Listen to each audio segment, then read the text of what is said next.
Profesor Edi selaku Guru Besar Hukum Pidana Universitas Gadjah Mada memberikan pendapat. Problem yang dihadapi oleh PT Angkora Land yang berafiliasi dengan Gita Wirjawan tidak dapat dijerat hukum pidana. Apa yang dilakukan Angkora dalam melakukan takeover dari perseroan sebelumnya yakni PT GNU merupakan perbuatan keperdataan. Yang diakuisisi itu dia terlibat dalam tindak pidana atau terkait dengan pencucian uang, itu kemudian tidak serta-merta lalu disalahkan kepada Angkora. Mengapa demikian? Karena ketika men-take over itu dia tidak mengetahui ya bahwa adanya isu-isu ada aliran dana dari Senturi terhadap PT Angkora Land dan lain sebagainya. Mengapa? Karena saya tahu persis, kebetulan saya beberapa kali sebagai saksi ahlinya Robert Tantular di pengadilan. Dalam kasus Senturi itu tidak ada putusan pengadilan yang kemudian secara detail menyatakan bahwa aliran dana itu dia lari kemana-kemana dan kemana, tidak ada. Oleh karena itu saya kira apa yang dihadapi oleh Angkora ini adalah suatu kesesatan fakta dan konsekuensinya dia kemudian tidak dapat dijerat dengan pidana karena dia melakukan akuisisi itu dengan suatu itikat baik sehingga harus dilindungi oleh hukum.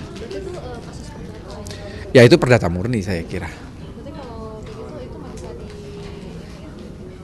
Saya katakan dia take over itu dengan itikat baik sehingga dia harus dilindungi oleh hukum. Bukan kemudian dilarikan ke pidana karena dia tidak mengetahui sebelum bahwa itu sudah terjadi sebelum dia men-take over PT sebelumnya itu.